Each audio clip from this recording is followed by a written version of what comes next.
کہ میں آپ کو یہ جو بتا رہا ہوں کوئی ڈاکٹر آپ کو نہیں بتائے گا. ڈاکٹر تو ہمیں آج تک الو بناتے رہے بیٹھے. کیوں نہیں بتائے گا؟ آپ یہ بول دو کہ بہت سے ڈاکٹر یہ بات نہیں بتاتے. یہ بول دو یار چورن بکتا نہیں ہے اس کے بغیر ہماری سوسائٹی میں. سب کی نفی جب تک نہ کی جائے, اس کا نتیجہ کیا نکلے گا؟ لوگوں کو ڈاکٹروں پر سے اعتماد ختم. اب جب ڈاکٹروں پر سے اعتماد ختم تو نفسیاتی ڈپریشن میں جائے گا کہ نہیں جائے گا؟ وہ کوئی ڈاکٹر اس کو میڈیسن لکھ کے دے رہا ہے, آپ نہیں کہتے پتہ نہیں یار ایسا تو نہیں لیب والوں سے اس کے کھانچے کھلے ہوئے ہوں اس لیے مجھے یہ ٹیسٹ لکھ کے دیا اس نے.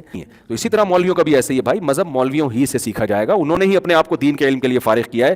آپ یونیورسٹیوں میں کچھ پڑھ کے تھوڑا سا آپ نے کچھ شارٹ کورسز کر کے کچھ دین سیکھ لیا تو اب آپ اتنے بڑے فنٹر نہیں بن گئے کہ طلاق کے مسائل بھی لوگ آپ سے پوچھیں, وراثت کے مسائل بھی لوگ آپ سے پوچھیں, سود کے حکام بھی لوگ آپ سے پوچھیں, ریاست کے خلاف بغاوت کے بارے میں بھی لوگوں کو آپ گائیڈ کرو. ایسا نہیں ہوتا. جو آپ کی ایکسپرٹی ہے آپ اس میں اپنی صلاحیتوں کو استعمال کریں. اس سے آگے بڑھنے کی کوشش نہ کریں. جو 2 نمبر مولوی ہیں ان کی پہچان کرا دیں زیادہ سے زیادہ. بھائی علماء سے تعلق قائم کریں, علماء سے دین سیکھیں, لیکن کچھ علماء اس طرح کے ہوتے ہیں ان سے ذرا بچ کے رہیں جو دنیا پرست ہوتے ہیں, جو حق کو چھپاتے ہیں. اتنا ٹھیک ہے.